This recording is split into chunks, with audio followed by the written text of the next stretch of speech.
تو بات یہاں تک پہنچی تھی کہ دیکھیے یہ مقدس ترین افراد، یہ علماء، یہ مراجع، یہ تقوی میں ڈوبے ہوئے، یہ حب دنیا سے دور، حب جاہ اور حب شہرت سے دور، ان کی زندگیاں گزارنے کے طریقے انتہائی سادے، یہ عبادت و اطاعت الہی میں سرگرداں، علم و دانش کے پہاڑ، یہ 16 گھنٹے تک قرآن و حدیث میں گم رہنے والے، یہ درس و تدریس اور تبلیغات میں مصروف رہنے والے، ان سب کی تعداد غیبت سے لے کر اگر ہم دیکھیں، غیبت کبریٰ سے آج تک ان کی تعداد ہزاروں میں، ممکن ہے لاکھوں میں بھی رہی۔ یہ کیسے ممکن ہے کہ اس مالی معاملے میں یہ سب کے سب افراد، ہزاروں لاکھوں، یہ سب کے سب دنیا پرستی کا شکار ہو جائے، سب جو ہے وہ امام کا مال کھانا شروع کر دیں؟ جیسے کہ میں نے پہلے کہا کہ کھایا ہوا ہوتا تو کچھ نظر بھی تو آتا ہے، بہت سو کی خوراکیں بھی اگر آپ دیکھیں میں سے تو روزانہ کے چند لقموں سے زیادہ نہیں ہوتی۔ تو آپ دیکھیے جو بات ہو رہی تھی کہ ان کی پوری زندگیاں اگر آپ دیکھیں تو بات یہ ہو رہی تھی کہ دیکھیں کہیں تو ان کی زندگیوں میں یہ چیزیں نظر آتی، کہیں تو یہ حب دنیا کی طرف، حب جہاں کی طرف، اس طرف مائل نظر آتی، اور چند افراد یعنی اس میں سے کتنے علماء ایسے ان کی چند لقموں سے زیادہ روزانہ کی خوراک بھی نہیں۔ جب علامہ طالب جوہری صاحب قبلہ تشریف لائے تھے یہاں پر مدرسے میں، اور کھانے کے درمیان ایسی ذرا ہلکی پھلکی سی گفتگو ہو رہی تھی، تو اس میں نے ان سے سوال کیا تھا کہ آقا یہ بتائیے کہ جو علماء آپ نجف میں اتنا عرصہ رہے ہیں، بڑے بڑے مراجع کو بھی آپ نے دیکھا ہے، یہ کھانا جس وقت کھاتے تھے اس میں کتنے افراد کھانے پینے کے شوقین تھے؟ کہ ایسی بطور مزاح میں نے ان سے پوچھا، تو فرمانے لگے کہ نہیں، کھانے پینے کی طرف بالکل بھی مائل نہیں ہوتے۔ اور مولانا غلام علی وزیری صاحب سے بھی میں ایسے ہی سوال ایک دفعہ کیا تھا کہ نجف میں آپ نے بھی دیکھا ان سب مراجع کو، تو انہوں نے بھی یہ کہا کہ نہیں، ان کی رغبت نہیں ہے اس طرف۔ تو بہرحال جس طریقے سے آیت اللہ بہجت حب دنیا سے انتہا سے زیادہ دور، کون کہے گا کہ یہ افراد وہ تھے کہ جو مال بٹور رہے تھے لوگوں سے؟ کوئی کہہ سکتا ہے؟ کوئی ان کے خلاف یعنی کوئی نام لے کر بھی کوئی ان کے خلاف جو معترض افراد ہیں جو کتابیں لکھ رہے ہیں وہ تک ان کے متعلق یہ بات نہیں کہہ سکتے، حتیٰ کہ اپنے نام کے ساتھ القابات وغیرہ لگانا، وہ تو خیر کوئی بھی مرجع ویسے پسند نہیں کرتا، لوگ جب کتابیں چھاپتے ہیں کچھ ان کے نام سے اس طرح سے لکھ دیتے ہیں، لیکن اصلاً آیت اللہ بہجت یہی وجہ ہے کہ ان کی قبر پہ بھی العبد لکھا ہوا ہے، ان کی مہر کے اوپر بھی یہی تھا، خدا کا بندہ، بس یعنی اس حد تک یہ لوگ دور تھے۔ امام خمینی علیہ الرحمہ نے جو توضیح المسائل اپنی لکھی تو اس کے اندر جہاں مجتہد کی جو شرائط لکھی اس میں سے ایک ہے کہ وہ دنیا کا حریص نہیں ہونا چاہیے، اگر کوئی دنیا کا حریص ہے تو اس کی تقلید نہیں ہو سکتی۔ اچھا کون شخص ایسا ہے جو اپنے مفاد کے خلاف کوئی قانون بنائے گا یا کوئی فتویٰ دے گا؟ لوگ تو اسی کے اوپر اطلاق کر دیں گے، دیکھیں آپ ہی نے کہا، اور آپ کی اپنی پوری زندگی ایسی نظر آ رہی ہے کہ وہ طمع اور لالچ اور دنیا پرستی اس کے اندر ہمیں نظر آ رہی۔ کہا نہیں، دنیا کا حریص اگر ہے تو وہ اس کی تقلید بھی نہیں ہو سکتی۔ تو وہ دشمن بھی جو مائکروسکوپ لگا کر بھی دیکھ رہا ہے ان مراجع کو، وہ بھی آج تک ان کی شخصیت اور دامن پہ کوئی دھبا تلاش نہیں کر سکا، کوئی نہیں۔ الزامات لگاتے رہے لوگ، اور الزامات تو دیکھیے انبیاء پہ بھی لگائے گئے۔ آپ شہید ثانی کی کتاب اٹھا لیں، جب کسی نے آ کر امام سے کہا تھا کہ مولا اس طرح سے لوگ ہم پر الزام لگاتے، تو امام نے پورے پچھلے انبیاء پہ جتنے الزامات لگائے، وقت بھی نہیں ہے میرے پاس اتنا کہ ان سب کو پیش کروں،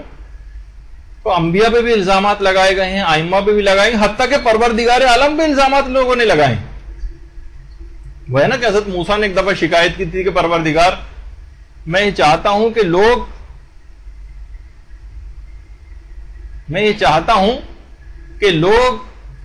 مجھے برا بھلا نہ کہیں۔ کہا کہ موسیٰ جو چیز ہم نے اپنے لیے نہیں رکھی ہو تمہارے لیے کیسے قبول کر سکتے ہیں؟ لوگ مجھ تک کو برا بھلا کہتے ہیں، یعنی پروردگار عالم کو۔ تو دیکھیے ان افراد کی زبانوں کے اوپر نہ جائیں، تہمت اور الزام تو انبیاء ائمہ حتیٰ کہ پروردگار پر لگائے جاتے رہے، تو ان علماء اور مراجع پہ بھی لگا دیے جائیں تو کوئی ایسی اچنبے کی بات نہیں۔ لیکن بہرحال ان کا مشن اور مقصد فقط یہ ہے کہ اپنے غیر ملکی آقاؤں کے اشارے پر ناچ کر اس طرح کے الزامات لگا کر یہ لوگوں کو علماء اور مراجع سے دور کر سکے اور ان کو مرکز سے کاٹ سکے۔ امام خمینی کو ہم دیکھتے ہیں، ان کی زوجہ خانم خدیجہ ثقفی، جن کا پچھلی دفعہ بھی ذکر ہوا تھا، کہ فون کی لمبی لمبی لائنوں میں بے ہوش ہوئی جا رہی ہیں. اور جب احمد خمینی نے فرمایا تھا ان کے بیٹے نے کہ بابا جان اگر خمس کا تو ذکر نہیں کیا تھا بلکہ کہا تھا کہ اگر ہو سکے تو ٹیلی فون گھر میں لگوا لیں اپنے، تو امام خمینی نے فرمایا تھا کہ میں ان عیاشیوں کا متحمل نہیں ہو سکتا. ٹھیک ہے، اسی لائن میں جا کے چاہے گرمی کی وجہ سے بے ہوش ہونا پڑے لیکن اپنے اوپر کبھی پیسہ خرچ کرتے اس لحاظ سے نظر نہیں آ رہا. میرے پاس آج اتنا وقت بھی نہیں کہ وہ چیزیں آپ کو دکھا سکوں، ورنہ مرتضیٰ کشمیری جو آیت اللہ سیستانی کے داماد ہیں ان کے ایک ویڈیو کلپ یوٹیوب کے اوپر موجود بھی ہے جس میں انہوں نے خود یہ بات بیان فرمائی کہ اتنا دور ہیں ان تمام چیزوں سے آقا سیستانی کہ بہت سختی کے ساتھ تک کہ کہہ رہے ہیں جب توضیح المسائل ان کی چھپنے جا رہی تھی تو منع کیا تھا کہ کوئی بھی طریقے یعنی مال امام کو یا خمس کو میری شہرت کے کسی کام پہ خرچ نہیں کیا جائے گا، میں حرام قرار دیتا ہوں. تو بہرحال بہت سارے افراد ایسے ہوتے ہیں کہ جو مختلف اور مال اور مختلف ذرائع سے ان کی یہ کتابیں اس لحاظ سے چھپوا لیتے ہیں. تو بہرحال اور جس وقت امام خمینی پیرس میں تھے جلا وطن، تو باقاعدہ ان کے اگر آپ خطوط پڑھیں جو باقاعدہ اب وہ خطوط چھپ بھی گئے ہیں کتاب وعدہ دیدار کے نام سے، اور جو انہوں نے عام ٹائپ کے جو گھریلو یا اپنے دوستوں کو جو خطوط لکھے تھے جلا وطنی کے دور میں، اپنی بہو کو خط لکھے تھے، بیٹے کو خط لکھے تھے، نجی خطوط ہیں وہ شائع کیے گئے ہیں، اردو میں بھی دستیاب ہے وعدہ دیدار. تو اس میں باقاعدہ خط ہے جو لکھا گیا تھا اور انہوں نے کہا تھا کہ چند سو تومان فلاں شخص نے مجھے بھجوائے ہیں، اس کی مجھے بتاؤ کہ کس مد میں بھجوائے، میں سخت کئی دنوں سے پریشان ہوں. جبکہ فرانس میں رہتے ہوئے پوری تحریک امام خمینی چلا رہے تھے اور چند سو تومان کے لیے کہ مالی امور ہیں کہ کس نے کس مد کا پیسہ بھجوایا ہے یہ میرے پاس امانتاً رکھو، میں سخت پریشان ہوں، کون سا پیسہ ہے یہ مجھے اس متعلق جو ہے تفصیلات بتائی جائیں. تو آپ نے دیکھا کہ اتنی احتیاط علماء کی ان مالی امور کے اندر کتنی احتیاط. اسی طریقے سے آیت اللہ مرشی نجف اتنے زیادہ ان کی زندگی ایسی کہ جب انتقال ہوا تو اپنی لائبریری ہی کے باہر صحن میں انہوں نے کہا کہ تاکہ طالب علموں کے قدموں کی گرد اڑ کے میری قبر پہ گرے، ورنہ معصومائیں قوم کے حرم کے اتنے قریب ان کی قبر مبارک چاہتے تو کہتے تھے کہ وصیت کر کے چلے جاتے، نہیں بھی وصیت کرتے تو لوگ انہیں حرم معصومہ قوم میں ہی دفن کرتے. 40-50 سال وہاں پر انہوں نے نماز بھی پڑھائی، لیکن کہا کہ نہیں میں لائبریری میں دفن ہونا چاہتا ہوں طالب علموں کے رستے میں کہ ان کے قدموں کی خاک اڑ کے میری قبر پہ آ کر گرے. اور اتنی عظیم الشان لائبریری بنا کے گئے جو ایشیا کی سب سے بڑی اسلامک لائبریری. اور کیا تھا اپنی غربت کا عالم، جب انتقال ہوا تو صرف چند سو تومان ان کے پاس تھے اور ساری زندگی آیت اللہ مرشی نجفی پیسے نہ ہونے کی وجہ سے حج نہیں کر سکے، حج نہیں کیا. یہ ان علماء اور مراجع کے دیکھیے الزامات کی بارش کی جاتی ہے جن کی زندگیاں یہ ہیں. ہاں پیسہ آیا لیکن پیسہ لوگوں کی مصلحتوں میں خرچ کی، جو ابھی آپ کے سامنے لائبریریاں بنا کر گئے، ڈی سی او مدارس کھول کر گئے، کتنے ہاسپٹلز اور کلینکس بنا کر گئے، کتنے یتیم خانے جو ہیں وہ کھولے ہیں، کتنے انڈسٹریل ہومز آیت اللہ مرشی نجفی نے قائم کی. اور مگر انتقال کے وقت ذاتی ملکیت میں چند سو تومان کی جس کی ایران میں کوئی بھی حیثیت نہیں، اس میں آپ نے دیکھا کہ کس طرح سے انہوں نے اپنی زندگیوں کو اسلام کی ترویج اور تبلیغ کے اندر لگایا ہے. اچھا پھر ایک اعتراض یہ کیا جاتا ہے کہ بھائی مجتہد کے انتقال کے بعد جو ان کا جمع شدہ پیسہ ان کے پاس ہوتا ہے ہم نے تو کہیں نہیں دیکھا کہ یہ کسی دوسرے مرجع کو کبھی منتقل ہوا ہو. دیکھیے سوچ سوچ کے بڑی کہاں سے دودھ کی کوڑیاں لائی جاتی ہیں اور یہ سارے ان کے حالی موالی اور ان کے جو رشتہ دار ہوتے ہیں یہ سب ہڑپ کر جاتے ہیں. معاذ اللہ آپ مجھے ان کے وہی الفاظ بتانے پڑتے ہیں جو عام طور پہ کہے جاتے ہیں. دیکھیے بہت سی جگہوں پر باقاعدہ تقاریب منعقد ہوتی کہ جس میں مرحوم مجتہد کی مہر توڑی جاتی اور اس کا مال جو دوسرا نیکسٹ مرجع جس کے تقلید میں لوگ جاتے ہیں ان تک منتقل ہوتا ہے. باقاعدہ اس کی ریسنٹلی ایک مثال آیت اللہ شیخ جواد تبریزی کی. جب آیت اللہ شیخ جواد تبریزی کا جب انتقال ہوا تو ان کے انتقال کے بعد باقاعدہ ایک تقریب ہوئی قوم میں جس میں ان کی مہر کو توڑا گیا. یہ ایک علامت ہوتی ہے کہ اب ان کا فتویٰ سب ختم، ظاہر ہے کہ اب ان کی کوئی اس طرح کی چیز استعمال نہیں ہوگی بلکہ اب یہ نیکسٹ مرجع جو بھی مجتہد ہے اور یہ سارا مال بھی جو جمع شدہ ہوتا ہے خمس کا یا دیگر وجوہات شرعیہ کا وہ دوسرے مجتہد کی طرف تو آیت اللہ وحید خراسانی کی طرف وہ سب چیزیں منتقل کی گئی. اچھا جو مراجع ہوتے ہیں ہمارے مراجع، وہ جو پروجیکٹس مردہ مجتہد چھوڑ کر جاتا ہے، کیونکہ مجتہد جو ہے وہ رضایت امام کو سمجھتا ہے کہ میں اس پیسے کو کہاں خرچ کر سکتا ہوں، امام کی اس پیسے کو کہاں خرچ کرنے میں راضی ہوں گے. تو عام طور پر طریقہ کار یہ ہوتا ہے کہ جو بھی مجتہد انتقال کرتا ہے اس کے بعد میں آنے والے مرجع کے پاس اگرچہ اس کا تمام وجوہات شرعیہ کو پہنچایا جاتا ہے، لیکن وہ کیونکہ مردہ مجتہد بھی انہی تمام مصارف میں اس کو خرچ کر رہا ہوتا ہے کہ جس میں امام راضی ہوتے ہیں، تو عام طور پر جو نئے آنے والا مرجع ہوتا ہے اس مردہ مجتہد کے احترام میں بھی، اور وہ بھی ان کو انہی مقاصد کے اندر، کیونکہ اسلامی کی ترویج و تبلیغ میں وہ چیزیں استعمال ہو رہی ہوتی ہیں انہی پروجیکٹس میں، تو وہ اجازت دے دیتا ہے کہ وہ جن پروجیکٹس میں جو پیسہ لگا کے گئے تھے یا جن مصارف میں خرچ کر کے گئے تھے میں انہی میں خرچ کرنے کی اجازت دیتا ہے.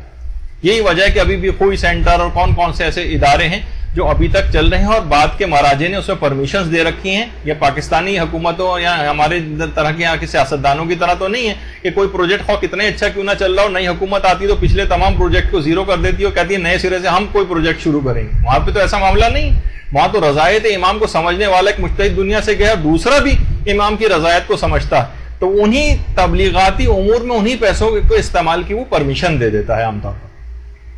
اچھا اب ایک سوال یہ کیا جاتا ہے کہ ایران کے علاوہ تو ہم نے کہیں یہ پیسہ خرچ ہوتے نہیں دیکھا، ایران کے علاوہ، اور اگر کہیں پیسہ خرچ ہو رہا ہوتا تو وہ ہم کو نظر آتا. اچھا دیکھیے اس کے لیے یہی کہا جائے گا کہ بھائی اگر چمگادڑ کو سورج نظر نہیں آتا تو اس میں سورج کا کوئی قصور نہیں. چمگادڑوں کا اجماع بھی اس بات پہ کیوں نہ ہو جائے کہ بھائی سورج نہیں ہے، کیونکہ چمگادڑیں رہتی ہیں اندھیروں میں، وہ دیکھنا بھی نہیں چاہتی سورج کو، کتنا ہی اجماع کر لیں گے کوئی سورج نہیں ہے، لیکن سورج پہ تو کوئی فرق نہیں پڑتا. تو کیونکہ آپ کو کے علم میں یہ بات نہیں آ رہی، آپ نے جان بوجھ کر اپنی آنکھیں بند کر رکھی کہ آپ کو ایران کے علاوہ کسی جگہ پیسہ خرچ ہوتا نہیں نظر آ رہا. تو سب سے پہلی بات تو یہ دیکھیے، ایک عالم دین باقاعدہ بتا رہے تھے کہ پاکستان میں جو رہبر معظم کے جو نمائندے ہیں آغا بہاؤدینی، وہ ایک دفعہ ان کے پاس شکایت لے کے گئے. بہت سے لوگ ہوتے ہیں کہ بظاہر ان چیزیں نظر نہیں آ رہی ہوتی، اور شکایت ان سے کی کہ پاکستان میں سادات کی دیکھیے کتنی بری حالت ہے اور یہاں پر بھی اس پیسے کو استعمال کریں، بلکہ شکایت کی کہ یہاں پہ بظاہر ہمیں استعمال ہوتا نظر نہیں آ رہا. تو کہہ رہے ہیں کہ آغا بہاؤدینی اٹھے اور کمرے میں گئے دوسرے میں، اور وہاں سے پوری ایک لسٹ نکال کے لے کر آئے اور کہا کہ دیکھیے سینکڑوں صرف کراچی کے سادات کی ایک لسٹ ہے گھرانوں کی جس میں پر منتھ جن کے پاس جاتا ہے سہم سادات. اب ظاہر ہم تشہیر تو نہیں کریں گے، اخبارات میں تو نہیں دیں گے، یا دنیا پرستوں کی طرح سے جو اشتہارات کے اندر تو اس بات میں نشر نہیں کرتے پھریں گے کہ ہم نے اتنا پیسہ فلاں کو دیا ہے. تو دیکھیے اصل میں یہ لوگوں کا اس طرح سے نا سوء ظنی ہوتی، تو اپنے سوء ظنی کو کم کرنا پڑے گا. ہم لوگ بدگمانی کی طرف فوراً جو ہے وہ چلے جاتے ہیں. دیکھیے پاکستان میں کتنے، آپ کہہ رہے ہیں نا کہ پاکستان کے علاوہ کہیں نظر نہیں آتا، پاکستان میں کتنے ایسے مدارس ہیں. وہی میں نے کہا 3-4 گھنٹے آپ مجھے دیجیے، میرے پاس اتنا بس میں اشارے کے تحت کچھ کرتا ہوا گزروں گا. جامع المنتصر لاہور، اس کی پوری دنیا میں بھی بلکہ اس کی کئی شاخیں ہیں، کتنے وہاں پہ اتنا بڑا ادارہ کتنے سال سے چل رہا ہے، ہزاروں کی تعداد میں وہاں سے علماء فارغ ہو کے تبلیغات میں مشغول ہیں، لائبریریاں جو ہیں وہ چل رہی ہیں. جامع المنتصر کے علاوہ جو کہ لاہور میں ہے، اس کے علاوہ جامع المنتظر مانچسٹر میں بھی ہے. یعنی پیسہ ایران کے علاوہ آپ کہہ رہے ہیں نا کہ کہیں دکھائی نہیں دے رہا کہ تبلیغات میں خرچ ہو رہا ہو، تو ہم آپ کو بتاتے ہیں. جامع خوئی جو جھنگ میں ہے وہاں یعنی چند ایک مدارس، جامع علمیہ، اس میں جامع ملیہ غلط لکھا ہو، جامع علمیہ جو ہمارے ڈیفینس میں یہاں پر ہے مسجد یثرب کے احاطے میں، وہ تمام ادارے جو اس طرح سے چل رہے ہیں. مدرسہ مدینہ العلم جو شیخو پورہ میں وہ چل رہا ہے. کراچی میں بھی کتنے مدارس ہیں جن کی تصویریں ہمارے پاس اس وقت اویلیبل نہیں ہیں، لیکن کھینچ کے وہ بھی آپ کو دکھا سکتے ہیں. مدرسہ جعفری جو اٹک میں ہے، ایک مدرسہ جعفری ہے کراچی میں بھی ہے نمائش پہ. اس کے علاوہ جامعۃ الرضا ہے، اس کے علاوہ کتنے ہی اور جو جامع رضویہ ہے مثلا ساہیوال میں، اور جامع تقویہ ہے آزاد کشمیر میں. یعنی تبلیغات میں پورے آپ کو نظر آئیں گے. شیخ محسن علی نجفی، ان مقدس عالم دین نے اتنا کام پاکستان کے اندر کیا. آپ کہہ رہے ہیں نا پاکستان میں نہیں، صرف ایران میں صرف نظر آتا ہے کہ صرف ایرانی کے لیے خاموش رہ گئے. ایک صاحب اپنی کتاب میں لکھ رہے ہیں، تو آپ خود دیکھیے کہ شیخ محسن علی نجفی اتنا زیادہ ان کا کام کیا باقاعدہ پوری جامعۃ الکوثر یا الکوثر اسلامک یونیورسٹی اسلام آباد میں انہوں نے خود قائم کی. کوئی کہہ سکتا ہے کہ اتنی شاندار یونیورسٹی جو اسلام آباد میں انہوں نے قائم کی، اور بہترین، اور الہادی ٹی وی، کتنے بہترین پروگرامز، اگر آپ نہیں تو آپ باقاعدہ ایک ڈش لے کے لگوائیے جس میں الہادی کی صرف اور صرف تبلیغات پر مبنی یہ چینل، صرف اور صرف تبلیغات، علماء آتے ہیں، مختلف دروس دیتے ہیں، ایک سے ایک بہترین پروگرام اس کے اوپر آتے ہیں، خود شیخ محسن بھی تفسیر قرآن وغیرہ کس کے اندر دروس وغیرہ دیتے ہیں۔ تو یہ سب چیزیں ایسی ہیں۔ زلزلہ زدگان کے لیے ان کی کتنی خدمات ہیں، سینکڑوں مکانات انہوں نے اس لحاظ سے جو ہے بنوا کے دیے ہیں، اور کتنے مدارس ان کے چل رہے ہیں، کتنے ہاسپٹلس ان کے چل رہے ہیں پورے پاکستان کے اندر۔ باقاعدہ خود شیخ محسن فرماتے ہیں کہ میں مقروض ہو جاتا ہوں، یعنی اتنا زیادہ ان تمام پروجیکٹس کے اندر پیسہ خرچ ہوتا ہے جو سینکڑوں مکانات بنوا کے دینا زلزلہ زدگان کے لیے، آپ خود سوچیے، اور اتنے بڑے بڑے پروجیکٹس کو چلانا ایک کعبہ عام طور پر ڈونیشن سے ہوتے ہیں، یہ سب خمس کے پیسے سے ایک کنٹریبیوشن اس کا بھی ہوتا ہے، جس کے اندر یہ پیسہ خرچ ہوتا ہوا نظر آ رہا ہے ہم کو، اور خود پاکستان کے اندر مثلا جو ہے نظر آ رہا ہے۔ اس کے علاوہ لبنان کے اندر جب اسرائیل کے ساتھ جنگ ہوئی تھی لبنان میں، اور حزب اللہ نے کتنا بہترین جو ہے مقابلہ کیا تھا اور اسرائیل کو ایک شرمناک شکست سے دوچار کیا تھا، تو لیکن ان کے جو بھی بہرحال وہاں پر لبنان کے اندر تباہی ہوئی تھی، اور اسرائیل نے جس اعتبار سے بمباری کر کے جو تباہ و برباد لبنان کو کیا تھا، صرف چند ہفتوں کے اندر جتنے بھی بڑے بڑے پل تھے وہ سب کے سب حزب اللہ نے جو ہے وہ بنوا کے دیے، لوگوں کے مکانات بنوا کر دیے، اور تمام مراجع نے خمس کے پیسے کو وہاں پر استعمال کرنے کی اجازت دی۔ کب کم ڈونیشن سے ہو سکتے تھے؟ یہ جو ریکنسٹرکشن جو ساری کی ساری حزب اللہ نے چند ہفتوں کے اندر لوگوں کی جو ہے وہاں پر کر کے دکھائے، وہ سب کے سب، یعنی اس کے اندر ایک بڑا کنٹریبیوشن خمس کے پیسوں کا بھی، جس کا ایران سے آپ کہہ رہے ہیں نا ایران کے علاوہ کہیں ہوتا نہیں نظر آ رہا ہمیں، کیونکہ آپ کو دیکھنا ہی نہیں چاہتے تو آپ کو کہاں سے نظر آئے گا۔ اور یہ معترضین، یہ افراد، انہوں نے اسرائیل کے خلاف جب جنگ ہو رہی تھی حزب اللہ کے لیے کبھی ایک پیسہ کبھی ڈونیشن نہیں دیا، کبھی کسی لحاظ سے بھی زبانی یا قلمی طور پر کمک نہیں۔ اسی لحاظ سے اگر آپ دیکھیں تو خود آغا سیستانی، وہ تو ایران میں نہیں نا، عراق تو الگ ملک ہے، اپنے ذاتی گھر میں جنریٹر نہیں، ہر وقت ایران میں آپ کو پتا ہے ہر تھوڑی دیر بعد، جیسے بھی یہاں پہ بھی مستقل جا رہی ہے، وہ تو خیر پھر بھی حالت جنگ میں، ہمارا تو ملک جو ہے اس کے باوجود بھی جو ہے وہاں پہ وہی جنگ جیسی کیفیت پیدا ہوئی ہوئی ہے یہاں پر۔ تو بہرحال اپنے گھر میں جنریٹر نہیں ہے، لیکن کئی لاکھ جنریٹرز خرید کر وہاں کے عوام کو جو ہے شیعوں میں جو ہے وہ تقسیم کیے، وہ اس کے پیسے سے۔ آیت اللہ خوئی کا خوئی سینٹر کتنے ممالک کے اندر، نیو یارک میں اور کتنی اور جگہوں اور اسٹیٹس کے اندر خوئی سینٹر ہے، منظم لحاظ سے وہاں کے مومنین کے لیے باقاعدہ ادارے بنے ہوئے ہیں جہاں پر وہ آتے ہیں، اپنی جو ہے وہ مجالس ہوتی ہیں، پروگرامز ہوتے ہیں، مختلف چیزیں ہوتی ہیں۔ اور حکومت اسلامی ایران تو ظاہر ہے کہ وہاں پر اسلامی حکومت کیونکہ قائم ہے، تو ایک منظم ایک اسلامی حکومت قائم ہے، تو منظم انداز میں کام ہوتا بھی نظر آتا ہے۔ کتنے لاکھوں افراد، نوجوان لڑکے اور لڑکیاں ایسے ہیں جن کی شادیاں وہاں پر اجتماعی شادیاں ہوتی ہیں، اور باقاعدہ ان کی شادیوں کے اوپر ادارے بنائے گئے ہیں جس پہ ان شادیوں پر وہ خمس کا پیسہ خرچ کیا جاتا ہے۔ لاکھوں بلا مبالغہ اب تک اس سے جو ہے فیضیاب ہو چکے۔ خود یہاں کے جو سادات ہیں، میں ذاتی طور پر انوالو ہو کے بعض اوقات دیکھا کہ سینکڑوں سیدانیوں کی شادیاں اس سہم سادات کے پیسوں سے جو ہے وہ ہوئی ہیں، اور یعنی کتنا زیادہ کام پاکستان کے اندر مختلف ممالک کے اندر نظر آتا ہے باقاعدہ۔ اور جناب یہ کہا جاتا ہے کہ جو اعتراضات ان علماء میں بھی کیے جاتے ہیں کہ کسی کے پاس اگر فقط گاڑی بھی نظر آ جائے نا تو جناب فوراً اس کے اوپر اعتراض ہو جاتا ہے کہ جو 10 روپے ہم نے خمس کے دی تھی، یہ گاڑی اور گھر اس نے اسی پیسے سے بنایا ہے۔ تو بہرحال اسی لحاظ سے اگر دیکھا جائے، جیسے آیت اللہ خوئی تھے، ایک چاہنے والا ان کے پاس ایک گاڑی تحفے میں دیکھے گیا۔ دیکھیے افراد ہوتے ہیں، لوگ کہتے ہیں کہ جن سے ہم دین لیتے ہیں اور آخرت کو پورا حاصل کرتے ہیں، ان کی دنیا ہم قسمہ پرسی میں ہوتے نہیں بسر ہوتے نہیں دیکھ سکتے، ان کا دل چاہتا ہے کہ ان کو کچھ دیا جائے جو ہمارے لیے اتنی محنت کر رہے ہیں۔ تو آغا خوئی کے پاس ایک گاڑی لے کر آئے، لوگ آغا خوئی کی گاڑی پہ بھی اعتراض کرتے تھے، ان کو پتہ نہیں ہے، دیکھیں صرف سوء ظنی کے اینک لگا کے چیزوں کو دیکھا جاتا ہے۔ اور اتنا جذبات آغا خوئی نے انکار کیا، کہا کہ نہیں میں یہ گاڑی نہیں لے سکتا، میری مناسب نہیں ہے میرے لیے، لوگ اس پہ اعتراض کرتے ہیں، اور بہت ساری اس طرح کی باتیں، بہت آرگومنٹس ہوئے، لیکن آغا خوئی نے قبول نہیں کی۔ اتنا جذباتی ہو گیا وہ عرب جو ان کے پاس آیا تھا، کہا کہ اگر آپ نے اس کو قبول نہیں کیا تو میں اس گاڑی کو یہیں آگ لگا دوں۔ بعض اوقات دیکھیے اس طرح کی صورتحال ہو جاتی، اتلاف مال یہ حرام ہے۔ آغا خوئی سے بہت سے سوالات بھی پوچھے گئے کہ کسی جگہ کوئی خاتون وصیت کر کے گئی ہیں کہ میرا زیور جو ہے وہ مجھے زیورات پہنا کر ہی قبر میں دفن کیا جائے، ایک وصیت کر کے گئی تھی خاتون، اب آپ بتائیے کیا یہ صحیح ہے؟ انہوں نے کہا نہیں، اتلاف مال ہے، یہ اس وصیت کے اوپر عمل نہیں کیا جا سکتا، یہ حرام. تو وہ بھی اتلاف مال، گاڑی کو آگ لگا دیتا. بحالت مجبوری میں آقا خوئی نے گاڑی کا تحفہ قبول کیا. خود مولانا غلام علی وزیری صاحب ہمارے بیان کرتے، کہہ رہے ایک صاحب آئے گھر پہ، گاڑی آئی اور کہا کہ یہ اے سی جو ہے یہ آپ نے منگوائے تھے. آگے انہوں نے کہا بھائی میں نے کوئی اے سی نہیں منگوایا. کہا کہ نہیں، اس کی پیمنٹ بھی ہو گئی، ہمیں تو صرف ڈیلیوری کرنی ہے. انہوں نے کہا پتہ نہیں کس کا ہے کیا ہے. انہوں نے کہا اچھا یہاں پہ رکھ دو، اور ہفتوں تک انہوں نے نہیں لگوایا کہ کوئی غلط فہمی میں دے گیا ہے، اس کو میں واپس کر دوں. بعد میں ان کی طرف سے آئے کہ آپ ہم انسٹالیشن کے لیے بھی آ گئے. ان صاحب نے پیمنٹ کر دی ہے، نہ اپنا نام بتایا نہ کچھ کیا، اور زبردستی ہم کو لگا کر ہی جانا ہے. اس طرح سے کہنے آج تک مجھے پتہ نہیں چلا کہ یہ اے سی کا تحفہ کس نے بھجوایا. تو مختلف ذرائع ہوتے ہیں، بعض اوقات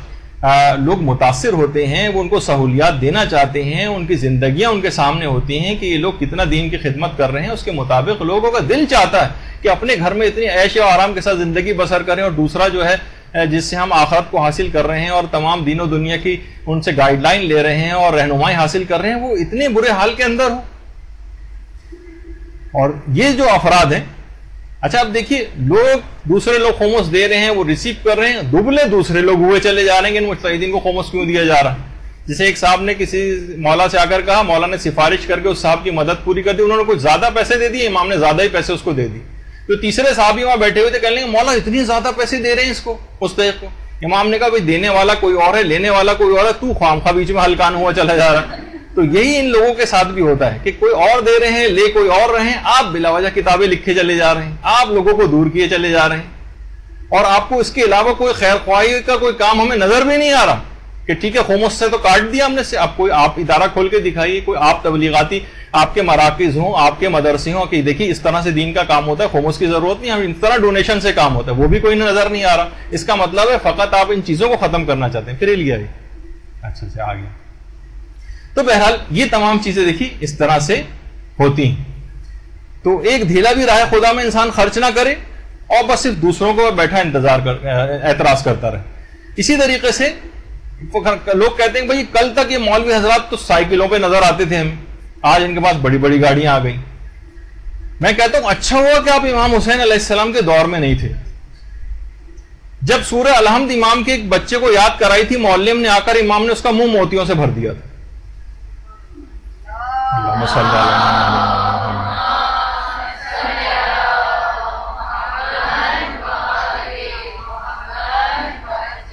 لوگوں نے اعتراض کیا مولا صرف سورہ الحمد یاد کرانے پہ آپ نے اتنا انعام دیا، نہیں ایک تبلیغاتی کام اس نے کیا صرف سورہ الحمد یاد کرائی تھی. امام نے کہا تمہیں نہیں پتا کہ اس نے کتنا بڑا احسان مجھ پر کیا. اب اگر وہ معلم جس نے یہ تبلیغاتی کام کیا تھا اور سورہ الحمد یاد کروائی تھی، امام نے اس کو کتنا نواز دیا، ہو سکتا ہے کہ اس سے پہلے وہ پیدل آتا ہو، اگلی دفعہ سے سواری پہ آنے لگا ہو، تو کیا آپ اس وقت بھی اعتراض کرتے؟ کل تک یہ پیدل آتا تھا، آج دیکھیے بڑے اس کے پاس مال آ گیا ہے. تو دیکھیے علماء کے بہت سارے طریقے ہیں جس میں محنت کرتے ہیں وہ، اس میں ان کو پیسہ ان کے پاس آ جاتا ہے، کتابیں لکھتے ہیں، کتابوں کے ترجمے کرتے ہیں، مدارس میں پڑھاتے ہیں، مجلسیں پڑھتے ہیں، وہاں سے ہدیے ملتے ہیں، نکاح آپ کے پڑھتے ہیں، وہاں سے آپ کی طرف سے ہدیے ملتے ہیں، بیرون ملک مجالس پڑھنے کے لیے جاتے ہیں، وہاں سے ہدیے ملتے ہیں. چند سالوں میں اگر وہ صرف چند لاکھ کی گاڑی لے لے تو کوئی بڑی بات نہیں ہے. آج کل آپ خود دیکھیں کہ جو تھوڑا مختلف چیزوں اتنے سارے خدمات انجام دے رہا اور الگ الگ جگہوں سے پیسہ آ جائے، کچھ عرصے بعد وہ گاڑی لے لے، اس کے پاس تو کوئی ایسی بات نہیں. لوگوں سے بھی کچھ تعلقات بھی بہتر ہو جاتے ہیں، ہو سکتا ہے اولاد کسی اچھی جگہ جاب پہ لگ گئی، مالی حالات پہلے سے بہتر ہو گئے. آج سے آپ 15-20 سال پہلے آپ جتنے افراد یہاں پر بیٹھے سب کے مالی حالات دیکھ لیں کیسے تھے، اور آج پہلے سے انسان محنت کرتا ہے وقت کے ساتھ ساتھ، اس میں ہر شخص کے اندر ایک ترقی کی اپنے ذرائع سے ترقی آتی ہے، ایک طبعی ترقی جو سب افراد کرتے ہیں وہ ان علماء کے ساتھ بھی ہوتا ہے. اور یہی سارے ذرائع آپ کیوں چاہتے ہیں کہ ہمیشہ وہ بدحالی کا شکار رہیں؟ آپ کیوں چاہتے ہیں کہ بس وہ ہر دیکھیں آپ کو پتہ ہے کہ جہاں پہ بھی معاشی حالات زیادہ خراب ہوتے ہیں، جب بھی ہمارے جیسے جو ممالک ہیں یہاں پر ہمیشہ معاشی حالات خراب رکھے جاتے ہیں، کیونکہ پھر جرائم زیادہ پنپتے ہیں، پھر انسان کرپشن کی طرف جاتا ہے. یہی وجہ ہے کہ سازشی طور پر ہمارے جیسے ممالک کو اس میں انوالو رکھا جاتا ہے. ٹھیک ہے، اگر آپ کہہ رہے ہیں کہ یہ کہتے ہیں آپ خمس دینا بند کیجیے اور الگ سے ان علماء کے مالک کو مک کر کے دکھائی، آج تک کسی نے ایک پیسہ ان کو نہیں دیا کہ ٹھیک ہے آپ خمس نہ لیں، ہم آپ کو پیسہ دیں گے، ہم آپ کے گھر کا خرچہ اٹھائیں گے، ہم آپ کو فلاں چیزیں پرووائڈ کریں گے. تو بعض اوقات دیکھیے اس خمس کے پیسے سے شوکت اسلام کا اظہار بھی مقصود ہوتا ہے. جیسے کہ خود یہی شیخ محسن علی نجفی یہ فرماتے ہیں کہ جب ابتدائی طور پر انہوں نے جامع اہل بیت قائم کی تھی اسلام آباد میں، تو ان کا اپنا جو کمرہ تھا، کہہ رہے میں نے بالکل اس میں کوئی چیز نہیں رکھی تھی، اور وہی سادہ طریقے سے زمین پہ صرف ایک چٹائی ڈالی ہوئی تھی اور ایک تکیہ وغیرہ رکھا ہوا تھا. تو کہہ رہے ہیں افغانستان سے آیت اللہ آصف محسنی یہ افغانستان کے آیت اللہ ہیں، ماشاءاللہ حیات ہیں، اور اس وقت افغانستان کا جو کانسٹیٹیوشن دستور جو ہے، آئین جو ہے افغانستان کا، اس کا 75% آیت اللہ آصف محسنی نے تیار کیا. تو ہماری جو مراجع کہہ رہے ہیں خود افغانستان سے جب یہاں آئے، ان کے پاس آ کر ٹھہرے، تو ان کہا کہ تم نے اپنے کمرے کی کیا حالت بنائی ہوئی. خود شیخ محسن فرماتے انہوں نے کہا کہ اگر تم یہاں پر اس کمرے کی حالت بہتر نہیں بناؤ گے، آج کل کا دور ایسا کہ جو طالبین یہاں پر پڑھنے کے لیے آئے ہوئے ہیں یہ دل برداشتہ ہو جائیں گے، یہ کہیں گے کہ جناب یہ میرے جب آگے بھی جا کے میں اسی طرح سے قسم و پرسی کی زندگی گزارنے، ابھی طالب علموں کے دماغ کچے ہیں، یہ دین کی طرف راغب ہوں، ایسا نہ ہو کہ اس دین سے برگشتہ ہو کر چلے جائیں. تم یہاں پر کارپیٹ ڈلواؤ، پردے لگواؤ، اور ان تمام چیزوں سے رسم امام میں شوکت اسلام کا اظہار بھی مقصود ہوتا، اپنے لیے نہیں، تبلیغات اسلام کے حوالے سے یہ چیزیں اس وقت ضروری. یہی وجہ ہے کہ انسانی اسلامی اخلاق کا جدید اسلوب کے نام سے ان کی کتاب بھی، کہ ہمیشہ اسلامی جو اخلاق ہے وہ تو ویسے کا ویسے چلا، لیکن آج کل جیسے انہوں نے کہا کہ جیسے نوجوان ہیں ان کو آپ مذمت دنیا اتنی کریں، اگر ان کے سامنے تو کوئی نوجوان نہ کوئی پڑھنے کو تیار ہوگا، بس ہر وقت بیٹھا تسبیح پڑھتا رہے گا، نہ کوئی پڑھے گا، نہ کوئی کام کرے گا، نہ کچھ کرے گا. جب دنیا فانی ہے اور چند سال بعد دنیا سے چلے جانا ہے تو مجھے کرنے کی کیا ضرورت ہے. کہا کہ نہیں، یہ والا تصور غلط ہے، نوجوانوں کے سامنے اس طرح سے چیزیں بھی نہیں پیش کرنی چاہیے. یہ ایک الگ موضوع ہے، میں الگ طرف چلا جاؤں گا. تو بہرحال اس میں یہی کہ آیت اللہ آصف محسنی نے اس طرح سے ان کو تنبیہ کی اور کہا کہ اس طرح سے طالب علم چلے جائیں گے، یہاں سے ماحول خراب ہو جائے گا. ابھی ہم یہاں سے یہ آپ دیکھ رہی ہیں کہ اتنے یہاں پر اے سی بھی لگے ہوئے ہیں، اور اس کے باوجود بھی لائٹ آ رہی ہے، بار بار جا رہی ہے، ہم یہاں سے سارے اے سی اکھڑوا کے پھینک دیں. ابھی اس میں چلنے کے باوجود آپ لوگوں کو گرمی سے کتنا برا حال. تو اگر یہاں سے تو کتنی خواتین یہاں پر رہ پائیں گی. جب ہمارے پاس یہ وسائل نہیں تھے اور دوسری جگہ پہ مدرسہ تھا، تو انہی گرمیوں کے ایام میں کتنی لڑکیاں بے ہوش ہو جایا کرتی تھیں. کے اوپر بہرحال آفرین ہے، اور خدا آپ سب لوگوں کے بہرحال درجات کو بلند کرے، اور علم دین کا شوق مزید آپ کے اندر بیدار ہو کہ اتنی تمام گرمی کے باوجود بھی آ کر ان چیزوں کو برداشت کرنا. تو بہرحال اللہم صلی علی محمد.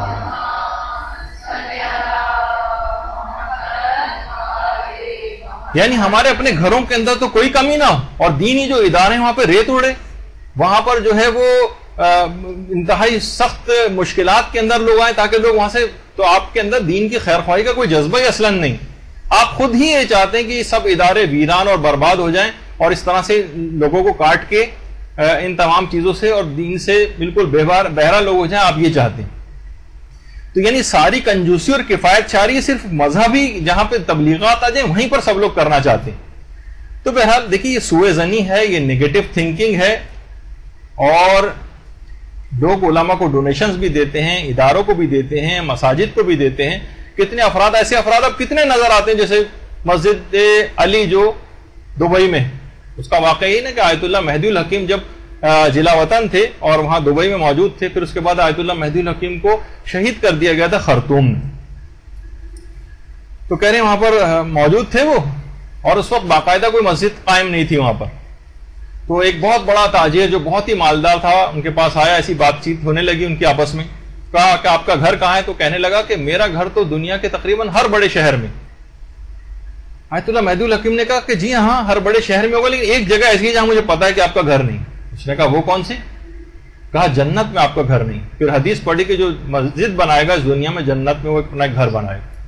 اس نے فوراً اس زمانے کی بات بہت پرانی کئی لاکھ درہم کا چیک اسی وقت لکھ کر اور آیت اللہ مہدی الحکیم کے ہاتھ میں دیا، جس سے وہ مسجد علی قائم ہوئی جو آج دبئی میں.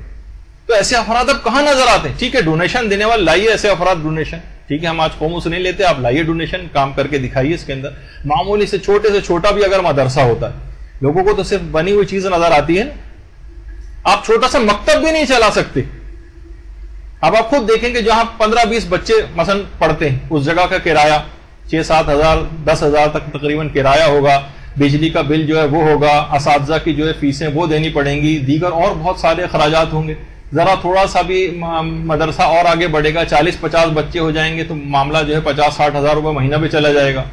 ہر ماہ پھر بچوں کی تعداد اور بڑھاتے رہیے, مزید اساتذہ رکھنے پڑیں گے, ان کی تنخواہیں, ان بچوں کے انعامات, ان کی کوئی تقریب, کوئی کمپیوٹر, پتہ چلا 60-70 سے 1 لاکھ تک معاملہ چلا گیا. پھر جتنے آگے بڑھاتے جائیے اتنے خرچے بڑھتے چلے جائیں گے, اتنی فوٹو اسٹیٹس ہوں گی, اتنی پرنٹنگ ہوگی, سرٹیفکیٹس ایشو کیے جائیں گے, ان کی پرنٹنگ ہوگی, اکاؤنٹنٹ رکھے جائیں گے, چوکیدار ہوگا, آیا ہوگی, ان کی سیلری ہوگی. یہ کب ڈونیشن سے چیزیں ہو سکتی ہیں؟ صرف کون افراد ایسے جو ہر مہینے آپ کو اتنے پیسے دیں گے؟ یہ اسلام نے اس سسٹم کو رکھا ہے خمس کو کہ اس طریقے سے ان تمام ادارے چلتے رہیں, تبلیغات کا کام کہیں بھی پیسے کی کمی کی وجہ سے نہ روکے.